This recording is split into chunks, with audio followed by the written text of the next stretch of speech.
Good evening. The San Dimas City Council meeting for January 23rd will come to order. Please rise and follow after me, please. I pledge allegiance to the flag of the United States of America and to the republic for which it stands, one nation, under God, indivisible, with liberty and justice for all.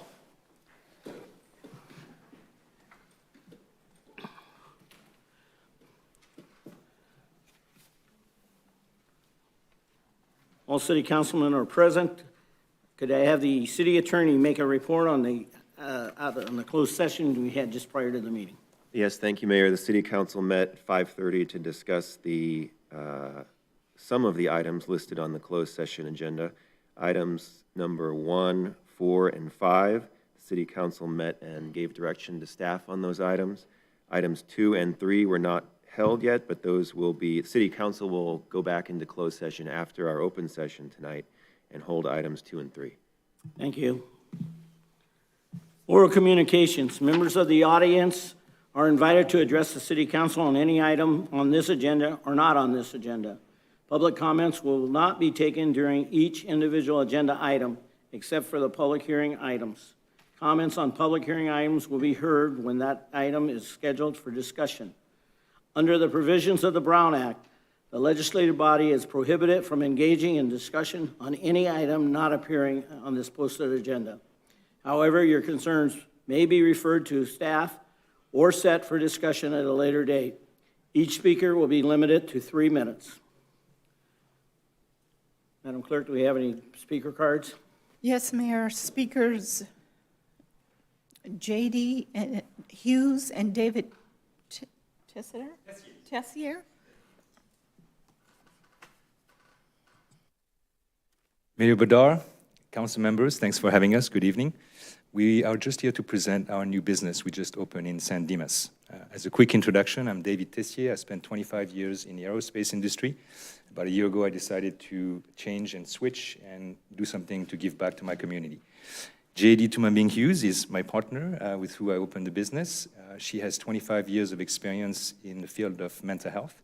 She's a licensed therapist and soon to be a doctor in clinical social work. Little introduction about our business. We're actually part of a very fast-growing franchise called Ellie Mental Health. In less than 2 years, Ellie has opened 200 mental health clinics across the US, and we will be the first one as part of that franchise to open the very first clinic in California in San Dimas. We actually opened last week, very excited. Why we chose San Dimas? Well, I think it's important to mention that we both live on the foothills. It is our community. And we chose San Dimas because we love this area and we believe we could be a part of improving access to mental health services in this area. Also, San Dimas has a great tight-knit community and we want to do our part to improve it. Ellie Mental Health is growing so fast for 2 main reasons. Number one, we are creating an environment for our therapists to thrive by providing W-2, paid vacation, retirement, and benefits, which is usually not the case in this world. And the second reason is because we're focusing on the right things by trying to fill the gap in our community to really improve access to mental health services.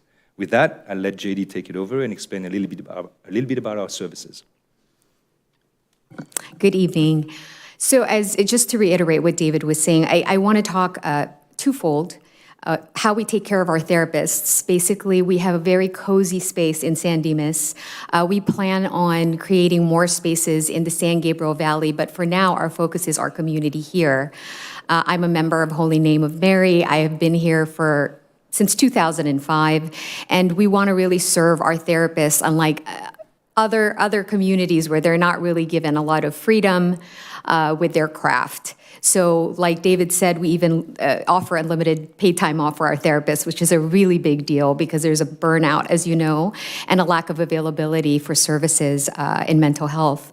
The other piece is that we accept a lot of insurance companies, which isn't readily available here in California.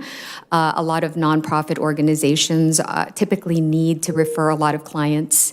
And so we are here to service clients. We will be serving children, teens, adults, older adults, specialized groups, couples, and families. We have a sliding scale available, and we just wanted to let you know that we are open. Thank you. Thank you.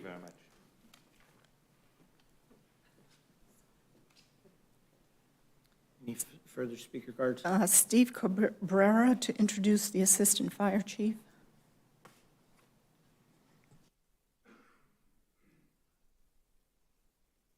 Good evening, Mayor Bayer.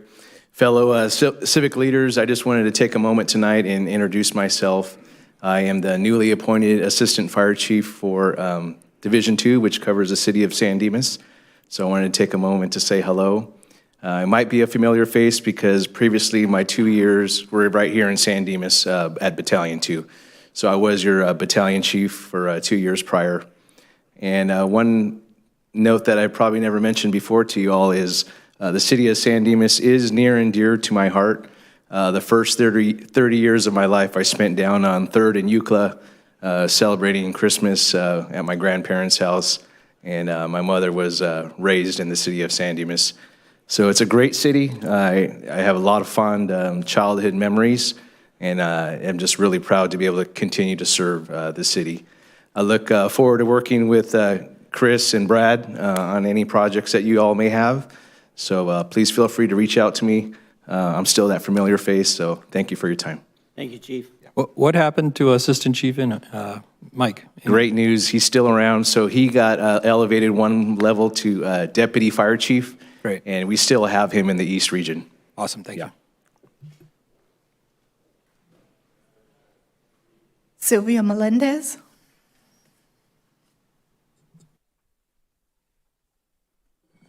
Hi, everyone. My name is Sylvia Melendez. I'm the CEO of the San Dimas Chamber of Commerce. I'm here to remind the community that the Meet the Candidates Forum is coming up next week on Wednesday, January the 31st from 6:30 to 8:30 at the Stanley Plummer Building. It will be a great way to get to know the local candidates from District 1 and 3, and this will be, again, an educational forum. I also wanted to share that we have another upcoming event. We have a grand reopening celebration for the San Dimas Canyon Golf Course, and it will take place on February 6th. That's a Tuesday at 10 a.m. And we have a full list of events, including actually Elemental Health will be having the ribbon cutting. They actually just stepped away. And their event will be on Thursday, February the 22nd. We'll welcome them to the community. And for a full list of all the upcoming events in February, please visit sandimaschamber.com. Thank you. Sylvia, what's the address of that mental health place? 150 Foothill Boulevard. Thank you. In San Dimas. Sure. Thank you. Next. Nor Chen with the San Dimas Library.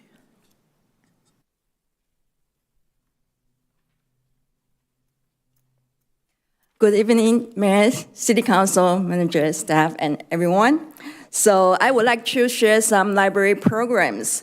On February 7 at 3 p.m., the library will host a children program to celebrate Lunar New Year. So this year, the Lunar New Year will fall on February the 10th. It will be the year of the dragon. Okay, it's very important. It's a good luck and good potentials. So kids will come to the library when they attend the program. They will learn the Lunar New Year traditions, and they will hear dragon stories, and they will create their own kind of the red envelope craft. So it will be a fun program for kids age 5 to 12. And in addition, we continue to have our weekly baby story time on Thursdays at 10 o'clock. And the Smarty Pants story time on Fridays, also at 10 o'clock. It's for toddlers. And the library also offers the free computers, copiers, scanners, and we also have text forms and free COVID test kits. For more service and the information, please visit our website, lacountylibrary.gov. Okay, thank you. Thank you. Those were all the speaker cards, Mayor. Anyone wishing to speak to the council at this time who didn't sign a speaker card? Seeing no one, we'll move forward. We'll bring up the consent calendar. All items on the consent calendar are considered to be routine and will be enacted with one motion unless a member of the city council requests a separate discussion. Move approval. Second. Anyone, any further comments? All in favor? Aye. Opposed? Hearing none, motion carries 5-0. We'll move on to public hearing items. Approve Resolution 2024-05, approving proposed FY 2024-25 Community Development Block Grants, CDBG programs, and funding budgets. Lily Flores. Yes. Good evening, Mayor, members of the City Council, members of the public. Lily Flores, Housing Manager. The item before you is a public hearing. It's a consideration and approval of the proposed fiscal year 24-25 Community Development Block Grant Programs and Funding Budget.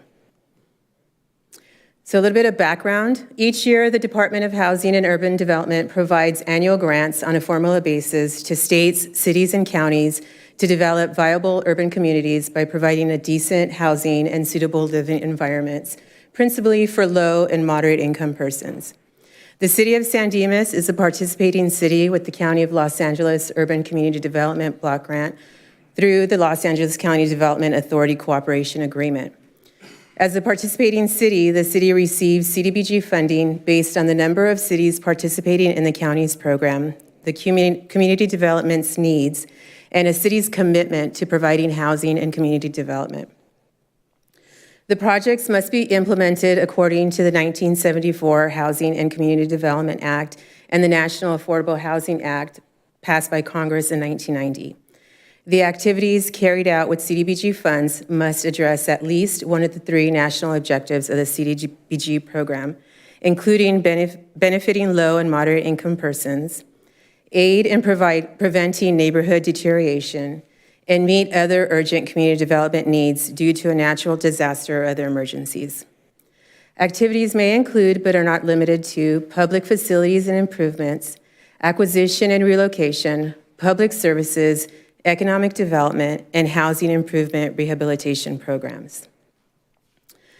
The City of San Dimas strives to maintain a safe, decent, and sanitary environment for all its residents. Therefore, the grant amount received by LOCTA is spent on those eligible activities that will enhance the ability to achieve this goal while benefiting low and moderate income persons. Currently, our CDBG funds are allocated to the following programs. We have the Housing Rehabilitation Program for $161,447. Our program administration, which counts for salaries, is $40,361.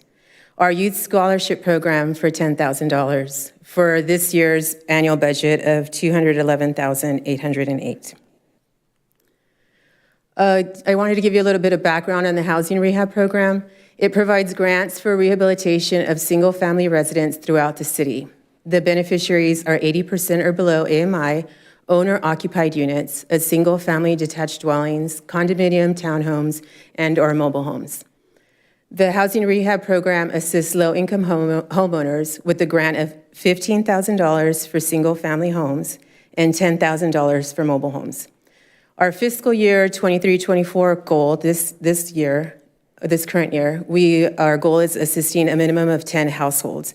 And to date, we have 16 properties that are being serviced, which will exhaust all of our CDBG funds, but we do have the $200,000 of Housing Authority allocation that will be used once the CDBG funds are exhausted. And the assistance is provided for various types of housing rehab projects, such as plumbing and electrical repairs, re-roofs, HVACs, exterior paint, and window replacements.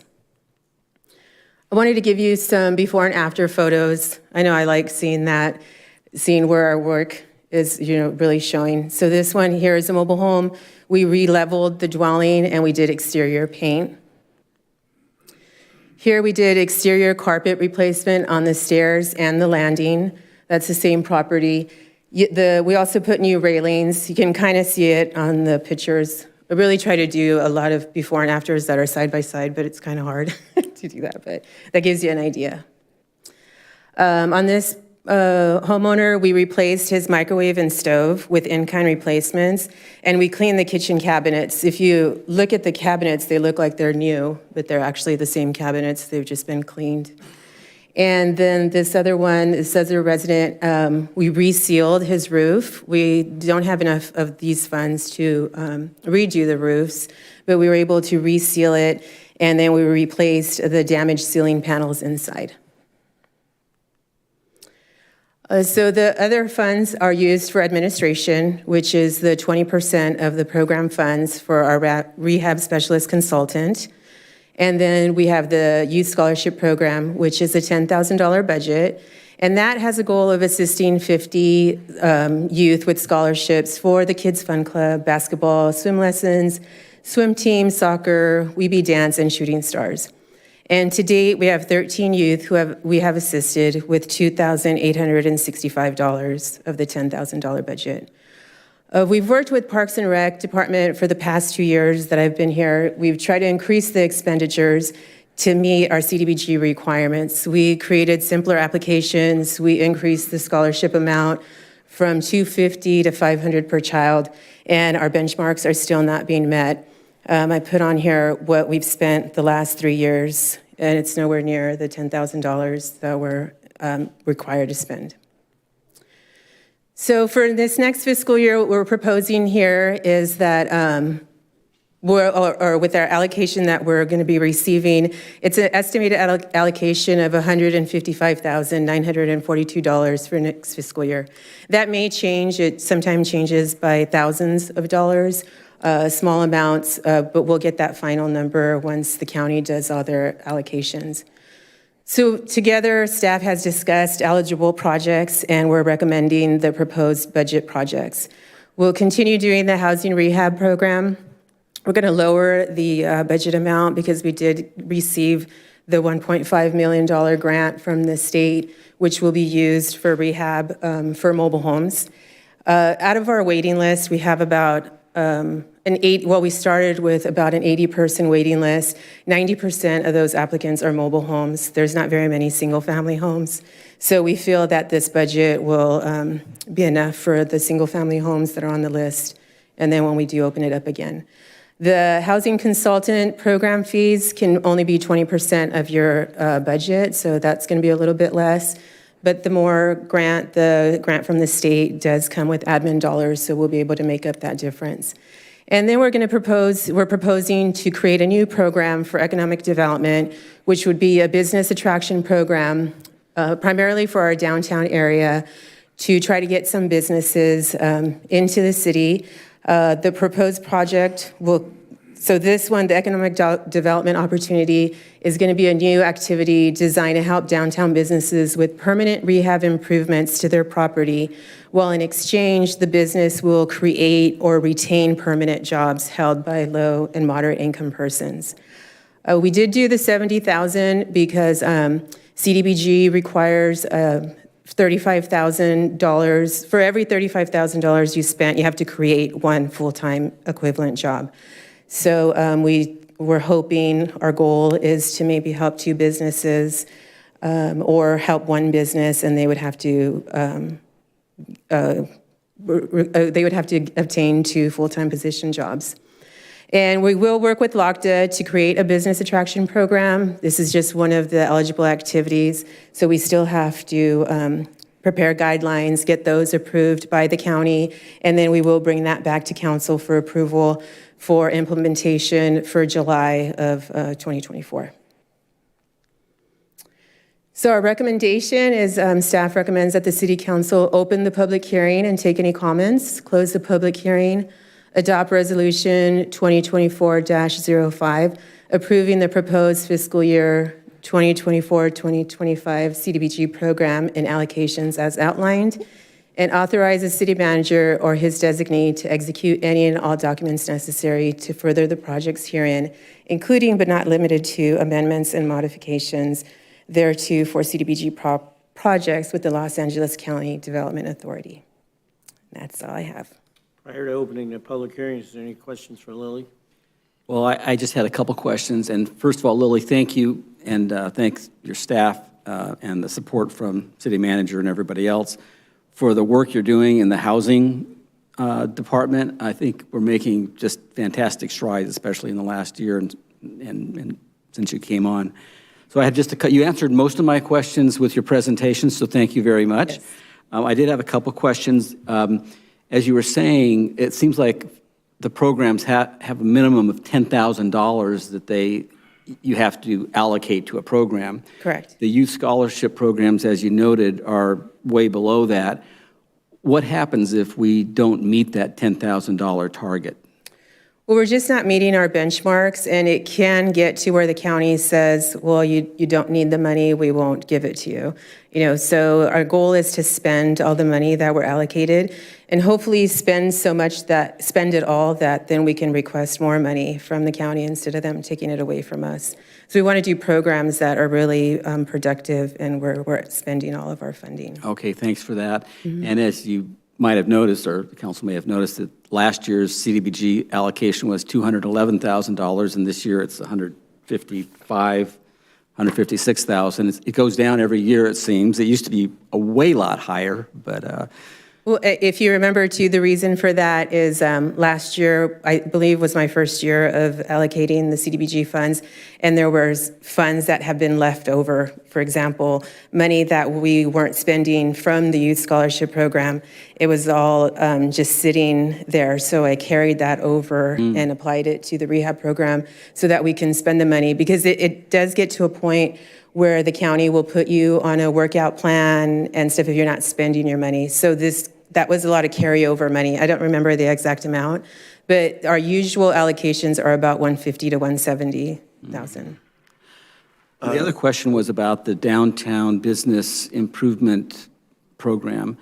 And so the idea is to work with LA Development Corporation, or whoever they are, and they're going to provide some ideas or work to attract business to the general downtown area. Is that what it is? No, we'll do that, getting the attractions. What we'll work with LOCTA is preparing the guidelines. So since it'll be CDBG funding, CDBG has its requirements. So we want to make sure that we meet all of them. Specific, or some examples are like the $35,000, it has to be one full-time equivalent job. So those requirements is what we'll work with LOCTA, but it's really our program that we create, but we'll just make sure that we meet all the CDBG requirements through LOCTA. So we'll somehow get the word out that this is one thing we're doing to try to help small businesses downtown.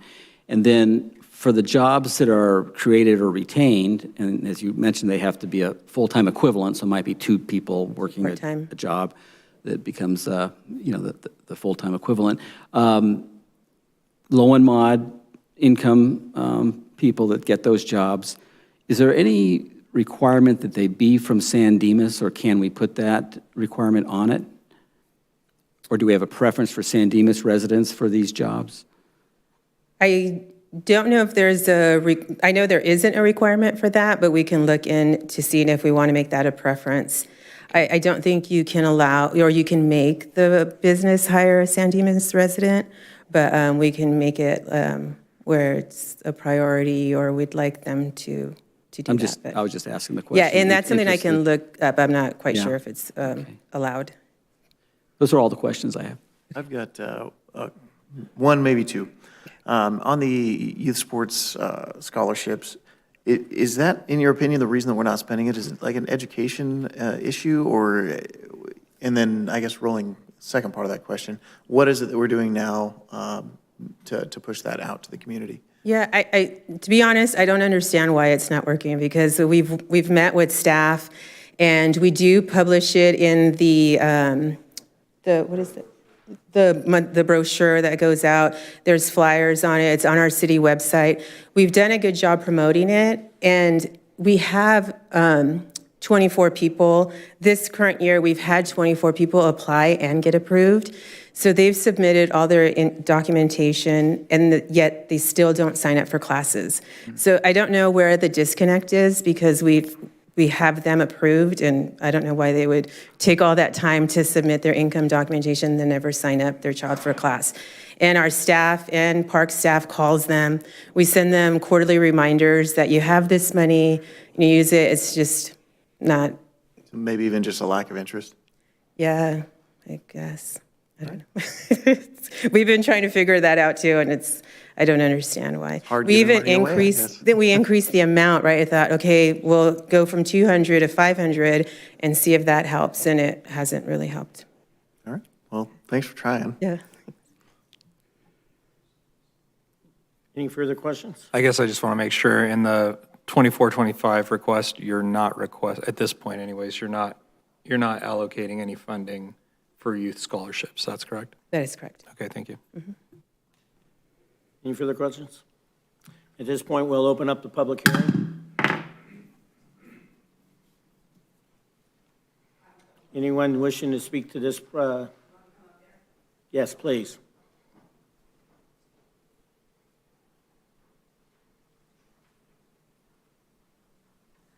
Cynthia Williams. That was interesting. I didn't know a lot of that was available. Two things. One thing that you talked about as far as the children, is this open to someone that's participating such as in San Dimas Little League? I know that just hearing there may be children out there whose families cannot afford that. Would that money be available to be put towards signing up to play soccer, Little League, youth basketball? Or is it strictly supposed to be to fund things funded by the city? It is through city programs, so I do believe the soccer is. Mayor, Excuse me. the answer is not being provided on the tape for the viewers at home, so we can have the public commenters' questions completed, and then staff can answer them afterwards. Oh, okay. So that's my question, because it is expensive for children, and the programs that are available for basketball, soccer, and the, obviously, San Dimas Little League, I think it would be tremendous if any of that money would be able to go towards that. So a lot of kids, I hear it, you know, they want to play sports, their families can't afford it, they can't pay for a glove, they can't pay for shoes. You have money sitting there available, and if it's legally able, I think that would be fantastic money that would be funded towards that. Second of all, my question would be regarding the downtown. I realize that obviously you're under constraints that you've been given where the money can be spent. I think there is a lot of businesses that don't need to hire someone. The businesses need help with what they're doing now. When you talk about hiring someone into a full-time position before the money can be spent, there's a lot of small businesses downtown that would need help. They need help with signs. They need help with advertising. They need something other than an employee. The employees are probably already there, but that money, if there's any way it could be allocated towards other things that need to be done to help the downtown businesses. And I will tell you, I mean, maybe I don't know a lot about it, but I know enough that a lot of the small businesses have the people that they need, but the funds are not there to get their businesses out, such as advertising.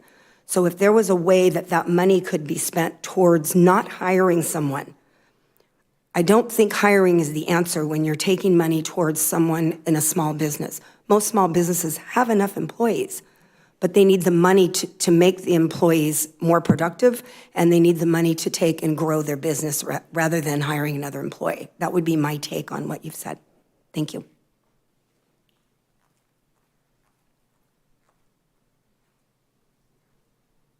Anyone else wishing to speak to the council concerning this matter? Seeing none, we'll move on to, seeing somebody, I'm sorry, Kathy. You missed me. How could you miss I me? did miss you, I'm sorry. I just had, as well as sitting back there with Julia, who's running for city council, she's also involved with the San Dimas Youth Softball. My daughter was also, we went through that program. It was amazing. Most of these youth programs have money or scholarships within their systems and go out looking for sponsorship. If there is a way, somehow, that you could hook that in with Parks and Rec, if there's a Parks and Rec, not a director, but the recreation leader, to maybe do a class through. There are so many youth in the area, in hotels and things, that needed those scholarships. I was one of the sponsors. I was on the board of San Dimas Little League for a long time. Son went through that program as well. My daughter went through San Dimas Little League and San Dimas Youth Softball. And I'm noticing we don't have any of that, but we have big programs on the side for that. And as you know, my daughter went through in college softball, Pac-12 player. And we love our city. My daughter goes back and helps the youth softball as well. Last year, she got to throw the ball and work with the kids. But if there's a way, it may take some strings to utilize some of that money if it's sitting there. There are other sports, the LVSD football as well. There's other ways. So I just thought that was very interesting to find out that there's money and there's kids walking around the city at the McDonald's, at the Taco Bell, at the stores, skateboard park. But that also do a sport. So that's something to look into. Maybe if one of the board of the directors from the Little League or softball could come sit with you and come up with ideas. We also started the Autism League, the A League, back in 2009. What a to see those kids run the wrong way but have a buddy, but to play was amazing. And we worked with that group. But there's so many neat things out there. So hopefully we can do something else for the kids. Thanks for listening. Thank you.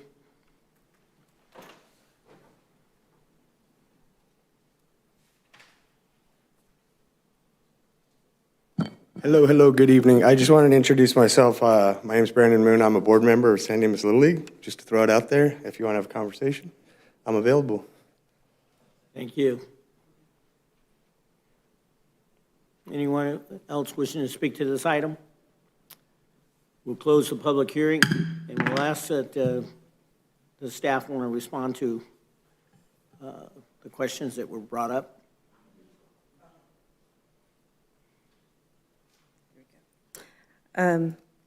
Sorry, so for the jobs for the downtown area, they can retain employees. So if they have already low-income employees, one of the qualifications for a full-time equivalent would be retaining the job. So that would work with that. So if they already have a low-income employee, we can assist them.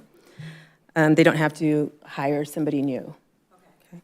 And then for the Youth Scholarship Program, it does need to be a city, I don't know if I should say a city-funded program, but it does need to be put together by the city. So it needs to be, I guess, a city, it has to be a cost to the city. So it would be something that our Parks and Recreation staff does. If I may, for the council, a number of months back, there was talk about subsidizing a group that wanted to participate in a 5K race. If this program was actually a city program, then these youth scholarships would qualify for anybody that meets the criteria for this. Same thing as our teen center at the rec center, that would qualify, or any other program that Parks and Rec puts on. It's covering the cost that the city is paying for that activity. It can't go to costs for outside organizations that it's not a city cost that's causing that cost to be subsidized. So I guess, let me ask you, because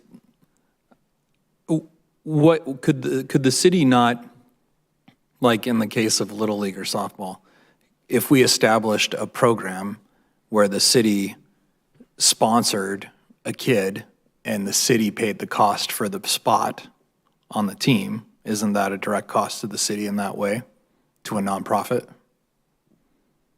How would that, are you saying that we would be cutting, it would be where we would normally be cutting a check? Right, yeah, so I'm saying draft an MOU with Little League or whoever, and then when we have circumstances arise, when we have a young person who is in need, that if they met all the requirements as if it was a city program, then we just sponsor the kid. We're working on an agreement with Little League, but I think, let us look into it, because I think it's, what I'm hearing in essence is, how do we get our youth sports supported with funding for those that wouldn't be able to otherwise receive that support, in this case, Little League? What you're hearing from me is I'm not going to vote for this without $10,000 for youth sports scholarships. And I think that some of I'm disappointed to see that cut out. I think Councilmember Nakano made a pretty compelling case regarding this use, in the last 6 months. And I think this is one of the vehicles to do it. I'm disappointed to hear we're not getting the need that, or seeing the use that perhaps we could have. But if there's instruments such as an MOU with the various organizations in the community and we could sponsor young people who meet the requirements, then I'd much rather see that happen than not have an opportunity and have somebody not play. And it seems, to me, it seems very doable to have an MOU with Little League or with, really any of them. They're all nonprofits and secure a few spots. The council can make amendments to the allocation if they want to change what the money's being allocated to, and you can ask us to we can look at that and see how we can arrange it and see if there's a legal way to be able to do so. Well, that would be my preference. I don't know Our my colleagues. sports want to. programs, Your mic. Here. Our sports programs in the city are designed around, youngsters. My question would be, see, like San Dimas Little League also takes kids from other parts of this community, Laverne, lots of different places. Does this money, were we talking, it's just a resident in San Dimas, a family that, or is it strictly, is it a kid that's trying to play in the program and he can't afford it? His parents can't afford it. Is it strictly for San Dimas residents? Because I don't know what percentage of kids play for San Dimas Little League or San Dimas softball, but we also have kids that are going to our local schools, high schools and elementary schools that don't live in the city of San Dimas. Don't forget our field use policy, Mayor. Mayor, members of the City Council, yes, they are required to live in San Dimas. The parents are the ones who apply for the program, so when they apply, we receive all the family's income documentations, and then they could sign up however many children they have under the age of 18 into the program. I did want to make a note, if we do any type of agreement with an outside agency, that would be a different program. It would be a specific program for like the San Dimas youth soccer, let's say, and the whole $10,000 would have to be allocated to that. So if we do any type of program like that, it would have to be the full amount to one specific program if it's not the city providing that assistance or that program. Could the city not create a program and engage multiple entities and then say these are the catalog of providers that we have through whatever you want to call the program? I don't think with CDBG we would be allowed, because that would be like a subrecipient, like our agreement would be with whichever program. And with that, like I said, every activity would have to be $10,000. So if we had 3 different entities, we'd have to do $30,000. We're able to do the $10,000 for a youth scholarship program because it's an agreement between us and Parks and Recreation, between Housing and Parks and Recreation for those programs that they offer. Are any of these programs that the city's currently providing being executed by contractors? Any of these things you listed in here, the Weebly Stars or whatever, is there a contractor being utilized for any of those? That would be Parks. Probably, Team but when soccer. they sign up and register, they pay through the city. Right, yeah, that's what I'm saying, is if we entered an MOU and the city was going to sponsor the spots, and they're the city spots in San Dimas Little League, and that's the slot the city's done, then it seems to me an MOU would resolve that. They're the provider. Let's do this. It sounds like there's majority support to put $10,000 back for youth scholarships. And let us go back and take a look at some other creative ways to see how we could qualify a program as a city program where the cost that would be paid for by somebody who meets the socioeconomic status could then be covered by a youth grant through this program. Let us take a look and research that. I think if we try to hash it out here, I think we probably won't get to a good, effective solution. Sounds good. So my recommendation is that if you choose to do so, to decide where do you adjust down 10,000 from what's there, add the youth program, recognizing that the economic development program has a $35,000 criteria for retaining or adding a position. So can I make a comment? It's related, but maybe not the exact same comment. 2 things about the youth scholarship. The main thing is that there's a certain, even under the current program that's not meeting the $10,000, there are some people that are using it that I think need it. So I think that that program is important to retain in one way or another. Now, I think what Ryan's talking about is actually boosting that program and enabling more money to be used, so maybe we'll get up to the $10,000. Another option is to take it out of the CDBG fund so we don't have the restrictions for that, and have an allocation of whatever amount based on past experience. without Little League and soccer scholarships. The city programs are running at about anywhere from $1,500 to $3,000 in scholarships that we're giving out. And so in the upcoming budget, what I would do is I would just had an allocation for city scholarships for the same criteria, but just allocate some money in the amount of $5,000, $10,000, whatever we would want to do. And I think it would be more flexible that way, for one thing, as far as we can make our own criteria up, and we may be able to even decide who to work with on that. I don't know. So that's one idea.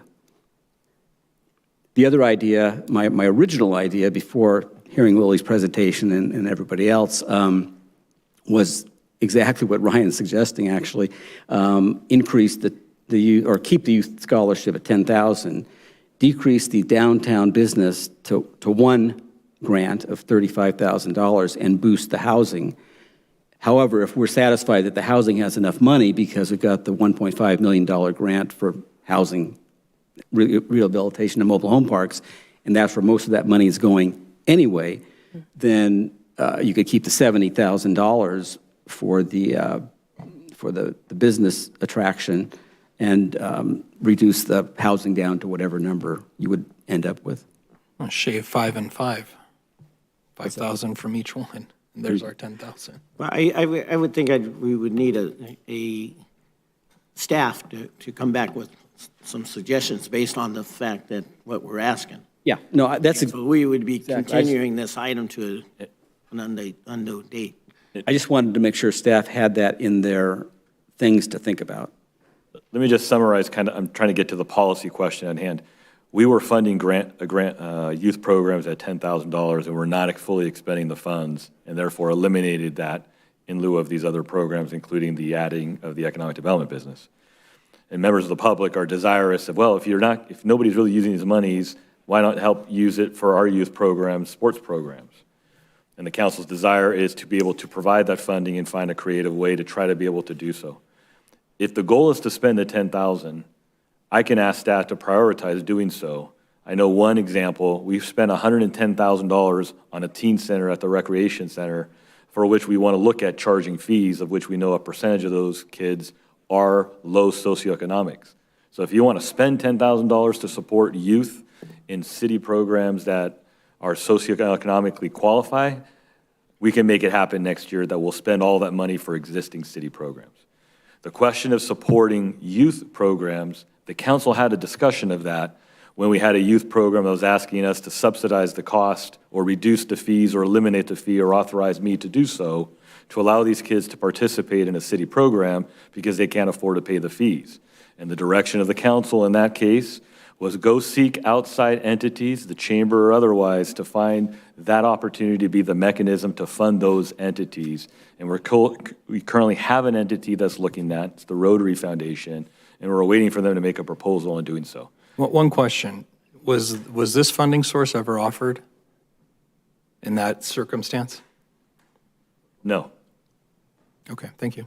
Wasn't aware that it was not fully getting expended at the time. Otherwise, we should have looked at that source and said, let's pay for it. However, in the case of the entity we were talking about, they were non-city residents who would not qualify for the source. I see. Okay. So I guess my recommendation to the council is so we can approve this item, reallocate the $10,000 to the youth program and give us directions to look at expanding the eligibility of who could qualify for those funding sources, and let staff and parks and housing figure out how can we maximize the number of children in our community on a broad base of services that we provide or can provide in partnership to expend that $10,000.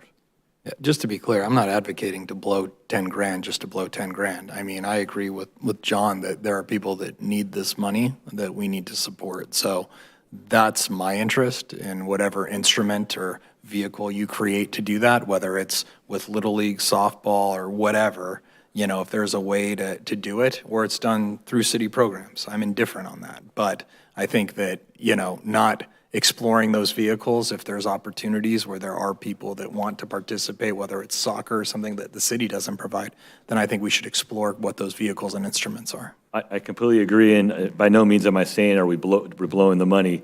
The difference is we're waiting for somebody to come to us and apply, and they're not coming to us. If we want to spend the money, We can flip the model. We know that a percentage of the kids in the rec center are free and reduced lunch through the school district, which indicates they're in the income bracket. We can look and affirmatively identify them, go to them, and have their parents know, hey, we could pay, the fees to participate in this program could be paid for by the city. Here's what you need to do to apply. And then that would change the calculus from waiting for somebody to come to us, we're going to them. But I think I like the approach you're mentioning. We should just look at maximizing the openness of the program, and if we can do it in a partnership that qualifies for what this program is, try to do as much as possible. So are we continuing this, or are you proposing different numbers in the chart? We need it approved. The resolution is just for the amount, and then we can discuss the different programs. Sounds like there's a timeline issue, and so we would ask, could you approve it with the youth $10,000? And then staff can come back with guidelines as to how we can utilize that or some other approach to broaden. And the council will hear those guidelines. Is the council going to hear what those Yeah, guidelines I'd are? like to Most make sure you likely, come yes, back. because if it involves exterior entities, if there's a legal way to do it, we would probably need an agreement approved by council. Well, I mean, if this chart is altered, which is what you're saying, and I'm fine with doing that, but the council needs to hear that, what the chart eventually is. And This the isn't a community program where we needs to just hear give $155,000 and staff decides what to do with it. The council got it. Yeah, and I believe this, you know, the community needs to hear about it back, so there needs to be some type of report. If we end up approving it, then I want to hear something back to tell us what we've approved. Mr. Nakano? So I think that I want to clarify my view. I can't speak for everybody. From my view, there is an assumption that there is a need in the community for people who can't afford to participate in these programs, whether we're looking at these sports programs or things directly related to the city. But the fact that they're not utilizing it doesn't necessarily mean that there isn't a need. And so I think that that's where the disagreement is that therefore they're not using it, therefore there must not be a need, which is why maybe it was cut. What I would be more interested in exploring are what are the barriers that are preventing them from taking advantage of it? Because there were applications they didn't follow up for whatever reason. Maybe it was because they couldn't get rides to these different activities or something else, right? And so I think that looking at why there are barriers there, or if there are barriers, might help us better understand how to structure the scholarships to address some of those barriers so that they can take advantage of it. Because I think we're all in agreement that there probably are a lot of people out there who would take advantage of it if they could. They're just not, maybe for other reasons other than lack of interest, or there's nobody who, yeah. You're right, there's a programmatic issue there, but really, this is really an issue of what's our priority? Do we want to support youth programs, subsidies to folks that qualify, that are residents, that would normally be paying the city to participate in that program? The issue that I want to be able to research properly when it comes to an outside entity, there's a lot of tentacles that come from that, right? Sponsoring a youth sport person, and is that something that would then incur liability on the city because the partnership has to be so tight to qualify that now we're taking on some of that responsibility? I mean, I need to look at that first and consult with staff and the attorney's office to figure out what's the best approach to do it. I think here, given that we have to allocate the dollars, yeah, there's not a problem. You can reallocate it right now and just ask us. And when you figure out what options we have to expand the youth scholarship program, we'd like to hear it about what your thinking is at the council level, and we can give you direction on how we want you to approach it. We can do that. So Chris, do you guys want 5 minutes to go run your numbers and come back and tell us what these tables are going to be, and then we can pass something? If I may, I would recommend that we keep the business attraction program at the 70,000 and then reduce the housing rehab by 10,000 and then allocate the 10,000 to the youth scholarship program. I like that. Okay. Would that I would move approval. It would be out of the 10,000. No, the activity fee, the 11% for the consultant. Yes, so when we reduce the 10,000 for the housing rehab, that's together. So it would reduce a little bit of the admin. So I think what the staff is recommending is that we adjust both line items, housing rehabilitation and housing consultant program activity fees, a total of 10%, knowing that it's split across the actual program, and then there's a limitation on the administrative fee, and retain the 70,000 business attraction, and then add $10,000 for youth scholarships. That reduction was $10,000. Right. 10,000. Not 10%. Not 10%. Oh, I thought I said, okay, yes, 10,000. Okay, yeah, so my motion is what she laid out. Second. We have a motion and a second. Any further questions? All in favor? Aye. Opposed? Hearing none, motion carries 5-0. Thank you. And just a simple question. We're dealing with a time element here that's coming back to us today, okay? If there was such a burden of time today, how come we didn't hear this 2 weeks ago? Because it's a pretty interesting program that we've now pushed to today, okay, with no chance other than we received this agenda 3 days ago. There was a public notice. It was noticed. It's a CDBG requirement, so we did do a public notice, 14-day notice. And we could bring it back earlier.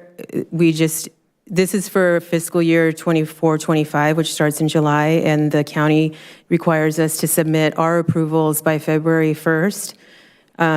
Next year, if you'd like, I could bring it sooner or earlier in the year so that we have time to discuss. Can I speak to that?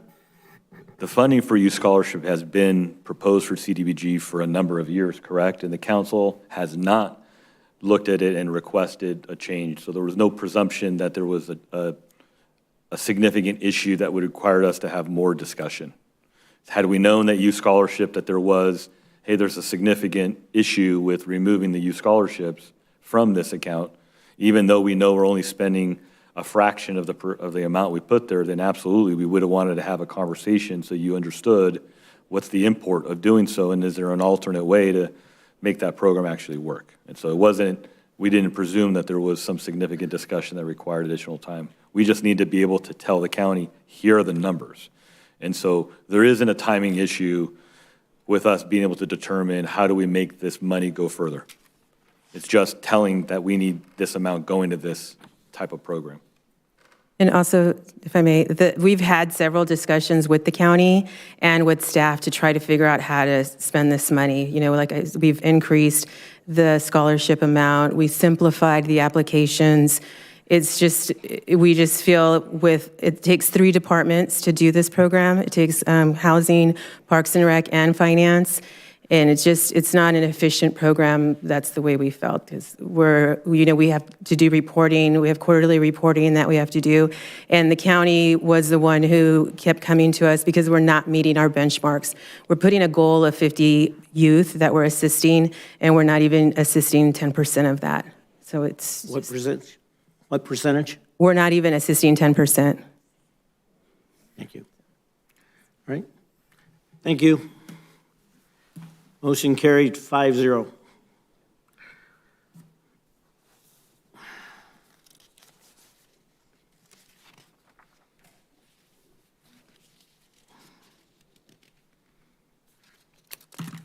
No other public hearings at this time. We'll go into oral communications. Members of the audience, speakers are limited to 3 minutes or may be determined by the chair. Anyone wishing to speak to the council at this time? Seeing none, we'll move on to city manager's report. Just one quick update since a public member spoke about the other one.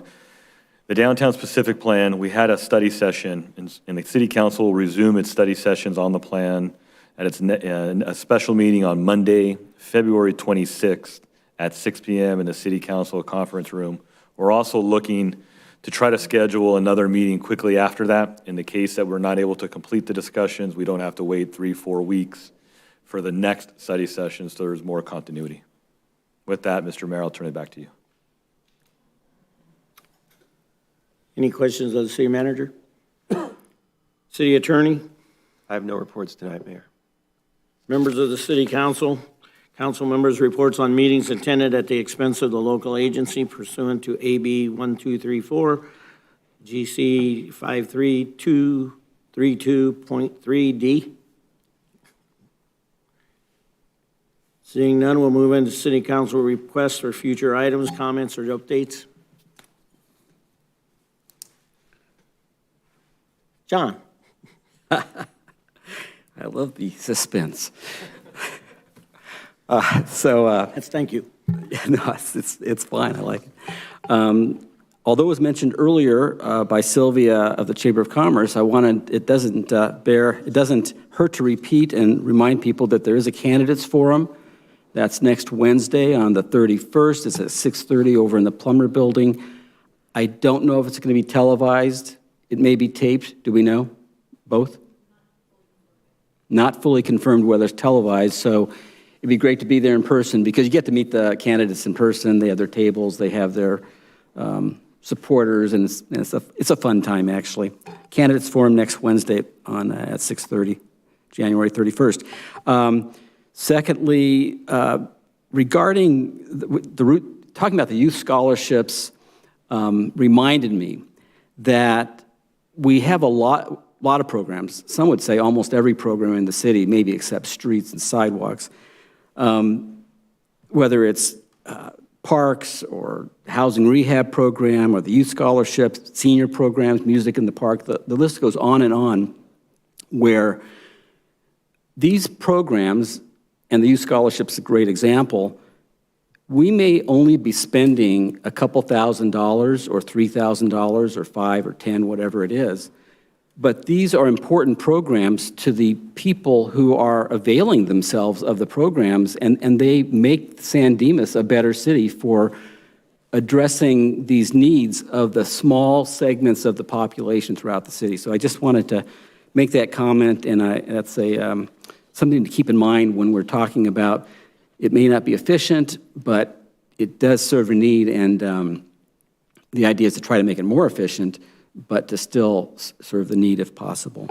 And the last thing is just the budget process I know is underway with staff, and I was wondering if we could have some kind of tee-up or introduction either at a regular meeting or a study session. I hate to call another study session, so maybe a regular meeting in February that Chris could kind of present the outlines of the budget, kind of the framework, so that the council knows sooner rather than later what they're up against in the budget realm.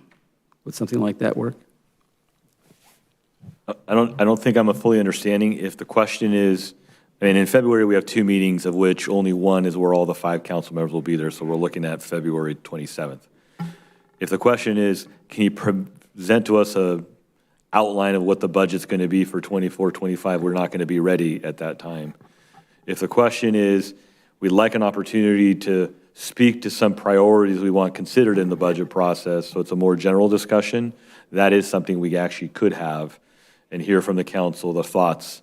And then also, depending on what the dollar amounts, if those dollars exceed our ability and we have to determine what we aren't going to do, where should we be looking in terms of those areas? That's a conversation we could have.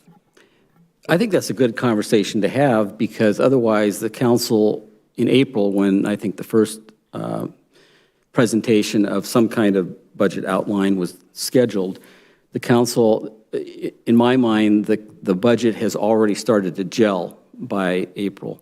And I think it's hard for any kind of programs.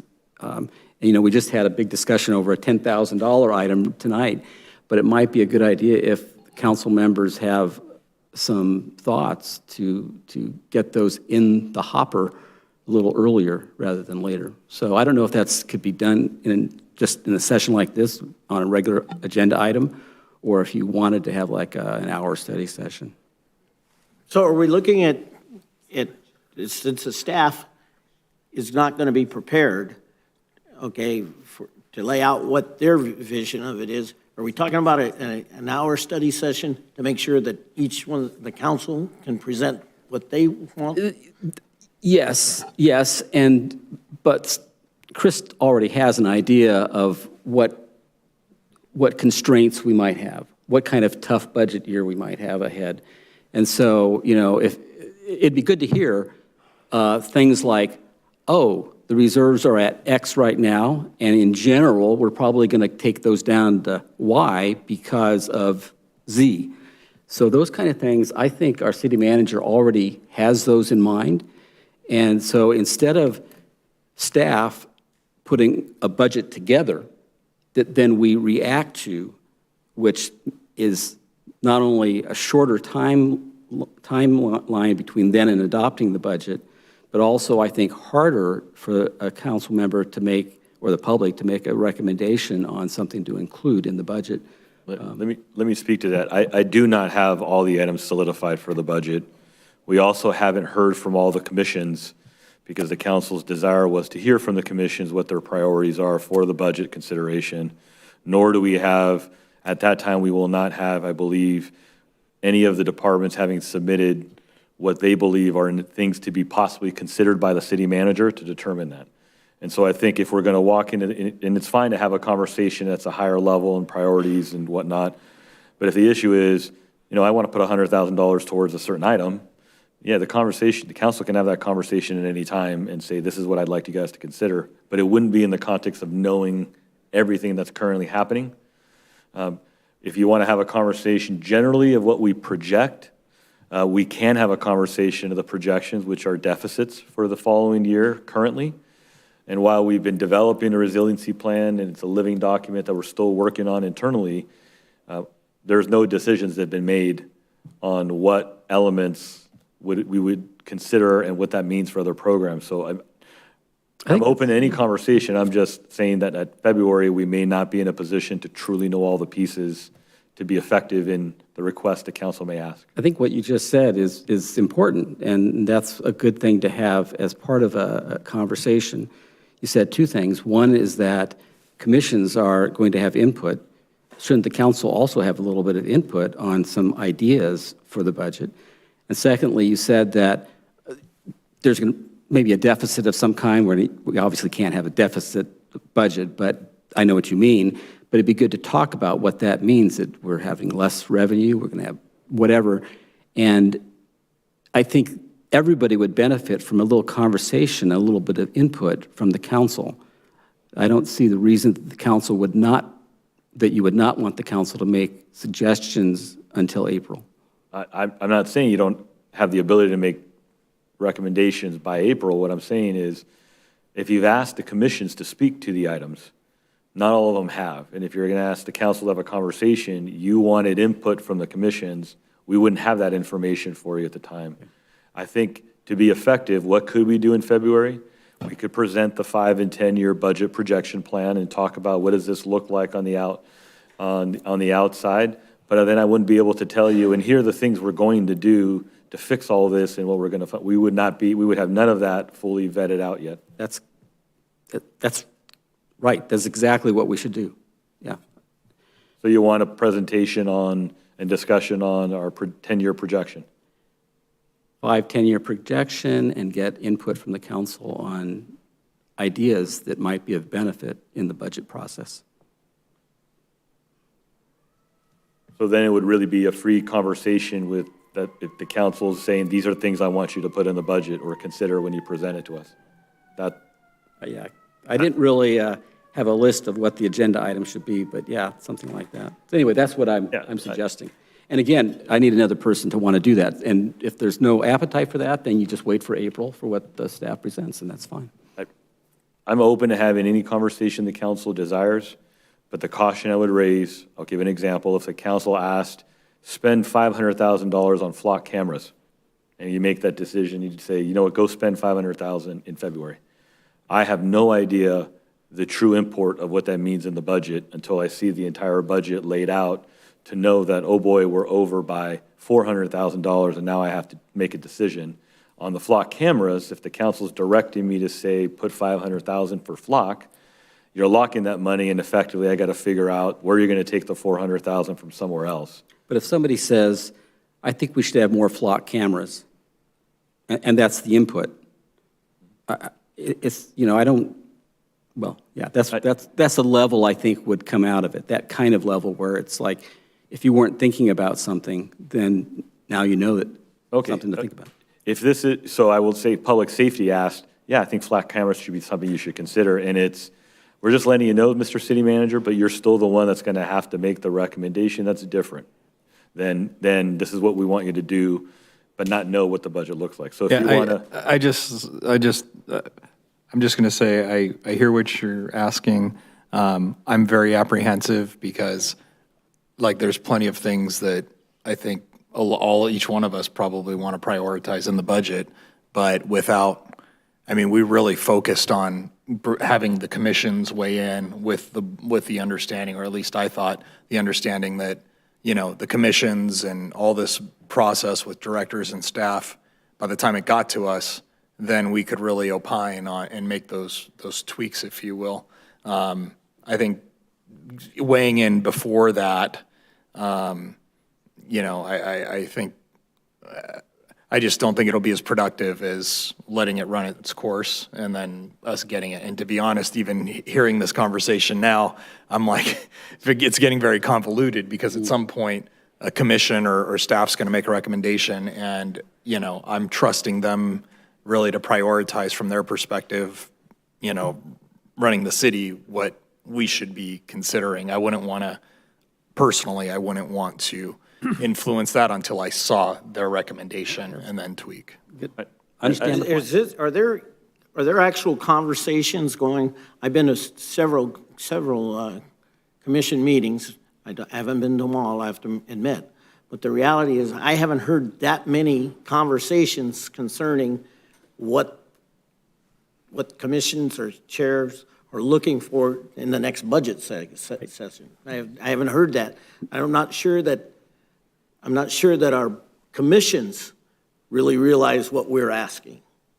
I know for a fact public safety last year, because we were going through that. I remember when we gave the direction, they weighed in, and I was at that meeting. So I'm anticipating that's going to be on the agendas coming up here for your commissions. For our Public safety already weighed in last week.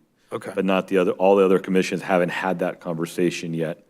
However, again, there's nothing wrong with the council saying these are things we want you to consider, but if it's not something that's being directed, it's just the ideas and concepts and concerns the council members have, and we can weigh that like we do the commission items and still put all the other things together. I think what I'm hearing is council wants involvement earlier in the process than the preliminary budget that comes out around April and then the final budget that comes around May, so that they can change things that are in the budget. That's what I'm hearing from what Councilmember Ebner is asking for. Well, I believe that, and maybe I'm totally wrong, but I believe that last year there was a feeling amongst some council members that we weighed in too late.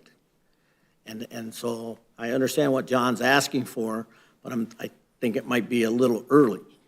And then we also have the problem that we do have a situation where one or two council members may not be later in the year before the budget session. So that would be a problem.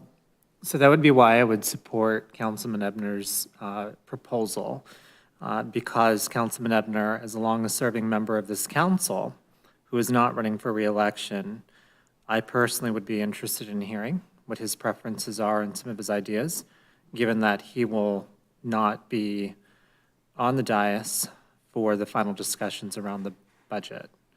And so if that is what you're proposing, then I would support that. I'd appreciate that, Eric. I will say that I don't have like an agenda or a list of things. I've already told Chris a list of things, and that's kind of just just one council member telling us, not direction or anything like that. But I think it's good to hear the outlines and what we're up against, so that everybody, and I would assume the candidates should go to that, whatever meeting that is, so that they are aware too going forward. Otherwise, jumping in April for the new council member is definitely late. Do you think it may be a better forum might be a study session or some other forum that? I'm good with either way. Or Whatever the city manager or I'm good either way, actually. Doesn't matter. I'm having a little heartburn, not because I want to forestall the conversation, but we can present to you the 10-year projection that shows we start, as we've been saying for the last couple of years, They are looking at a structural deficit starting next year. And I can present that, and it looks bad when I first present it, but after we have conversations for another couple of months, can look far better than it would have if we presented it initially. I think if the issue is council wants to be able to say, there's things I want you to consider in the budget, you can have that conversation at any time. But it will not be in the context of understanding all the other pieces or even some of those pieces. So if somebody wants to do more trees, investment in trees, sure, great. We can have that conversation February 27th in a study session. And one council member or two can say, hey, I really would like to do more trees at X dollar amount. I hope you would consider something like Mr. City Manager, and I can have a list of the things you brought up. And I take a look at the budget and try to weigh in, how do I present a budget that balances the budget, that accomplishes the goals of what we need departmentally and accomplishes the desires that council has raised. That's not a problem. Where it then becomes an issue is a lot of the times we say something is a suggestion, but it's not really a suggestion, it's a very strong desire. And I just want to make very clear, I have the obligation to present to you a draft budget. You can dictate kind of the priorities, and you've already done that. You did that in 2022, and you're currently going through it in your strategic planning process. So we can still use the 22 items, and council on February 27th, if you desire, can say, these are 5 items we would really like you to consider. Flock cameras, additional funding for this, and we keep that top of mind, just like we do the commission's requests, as we put the budget together and try to figure out how do we accomplish it. It may mean that some, none, or all of those items are considered in the budget. I just can't make any promises. I just don't know unless you want to direct that funding for it. That's the challenge. I mean, it sounds like the budget process is complex because the requests I'm getting from departments are numerous. I've asked departments to hold the line on operations. There's some things we would need to add more money to that make sense. Other things we need to look at. How do we streamline, like the holiday extravaganza, where we reduced tens of thousands of dollars of cost doing it a different way, and nobody saw an impact in the quality of the service. In fact, they thought it was better. But that's okay. If the council wants to provide a listing of their priorities and items to be considered, we can do that at any point in time. I don't think you'd have that many. And just hearing the outlines of your thinking at this time would be beneficial. I can tell you what I'm going to say February 27th, and I'm not prepared at this time to be able to present what actions we are going to be taking. All right. Not in a public setting. On the 27th, are you going to be any more prepared than you are today? I don't think I'll have enough information to be able to change where I am at this point. Yeah, I'm not up with something if that's what you desire. No, I don't want you to come up with something. I want you to speak to the question. Yeah, I have no problem if the idea is, in the spirit of what Councilmember Nakano said, if the idea is to have, Michael give an overview of the budget and then to share thoughts, I'm fine with that. What I'm not okay with is dictating priorities in a budget cycle when we haven't yet seen staff's priorities. And like in the commissions, we're undermining, I think, the whole process if that's the route we go. I agree with what you just said. That's exactly what I'm thinking. Can I make a recommendation that could work? Why don't we just have a meeting, a study session where Michael presents the 10-year projection and we take the existing budget for 23, 24 and allow the council to speak to what we're looking at as priorities or what we're looking at wanting to consider for 24, 25. And not ask for me to do an assessment of what items, Chris, you're going to propose, how are you going to address the structural deficit.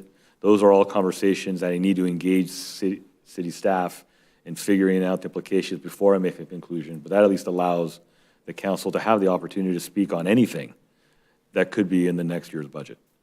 Is that something that could Yeah, that would work. Okay. 1 hour max. And I would prefer a study session. Okay. So that there's this interchange. Okay. Yeah, that's something we can do and doesn't require us to try to jump the gun in terms of assumptions in the budget. Perfect. So you'll come up with a date? February 27th. So it's going to be prior to the council meeting? Yes. Yep. Okay. Is that 1 hour. acceptable to everyone? Yep. Everybody acceptable with that? Bring it down right now. Are you in town? I get in, I think, The 18th. yeah, the 18th, the night of the 18th. Okay. So, Is there any reason we couldn't just do this the same night as the downtown specific plan on Monday? Since we're already here, is that going to take that whole time? Given how long the last piece, All I'm right, afraid it enough may said. take 4 All hours. right. Because they're even thinking of another meeting. All right, John, is that acceptable to you? It is. Thank you very much, everybody. Yeah, let's see. Ryan? That was very scientific.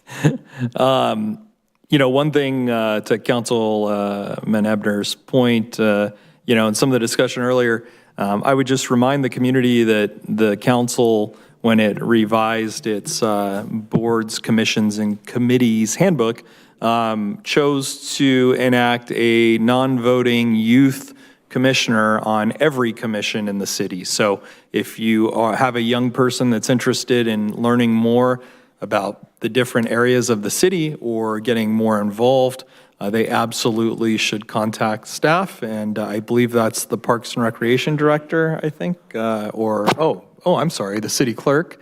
And, put in an application. I think we probably have vacancies on everyone. Is that correct? We do. There are vacancies on all commissions. Before the break, the flyer was sent out to the school district, to all of the surrounding colleges. There was one other category I can't remember, but I'm just now starting to hear back from some of those districts that we've reached out to. So Great. there are some things in the works. And the age requirement 16 to 21, I think, correct? Yes. Awesome. All right, so if you're interested in that, please get involved.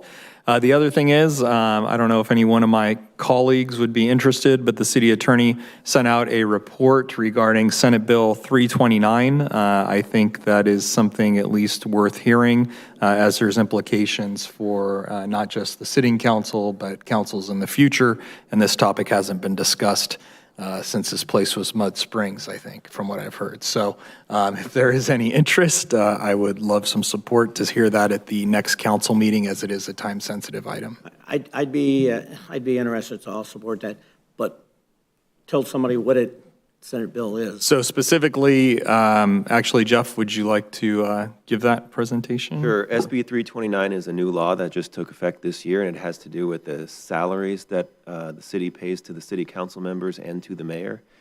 They're governed by state law, and the state law table of salaries has not been updated since 1986.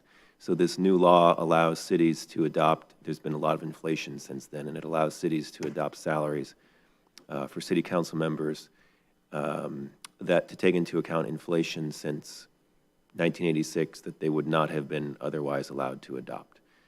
So I can present an order. It does need to be introduced by February 13th if the council wants to do this and have it take effect after the next election, which would be in April. So I can present that, the whole story about what it's all about and what your options are on February 13th, and I can have an ordinance prepared that's ready for you to introduce. Thank you. I think that's appropriate. Thank you. Okay. And I should also mention that San Dimas has not increased its council salaries for 15 years. So there's been a lot of inflation since 2009, the last time that happened. Were we still Mud Springs then? Pretty close. Pretty close. Thank you. And that's all I have. Thank you so much. Thank you. Mr. Weber? I I'll make the actually have motion on nothing. that one, so everybody else is safe. Mr. Nakano? thank you, Mr. Mayor. Just two quick things. First, I wanted to wish all the candidates good luck at the candidate forum. I know it can be a very nerve-wracking experience, but you're going to do great. I want to wish my colleague well as he presents his vision for San Dimas at the candidates forum, as well as Commissioner Shirley, Julie Penaciti, and Rachel Bertacos. Best of luck to you. And as the city manager alluded to, I will be out of town. I was hoping that the forum was, I think it was originally scheduled last week. I was going to attend then, but I will be traveling, so I will not be at the next meeting, nor will I be at the forum, and this is for work. So I will not be at the meeting, but I will be watching the recording. I'll be in a place where Ours won't be that conducive to watching it live. So that's it. Thank you very much for the time, Mr. Mayor. Thank you. Okay, I have no additional comments. We are going to be going into a closed session concerning, you want to explain there, Jeff? Did Weber say anything? Weber didn't. He said nothing. Pass. Weber's secret. I didn't hear that. Weber's in a campaign mode. He Oh, yeah. was keeping everything close to his vest. Focused. Eye on the prize. I see. Okay.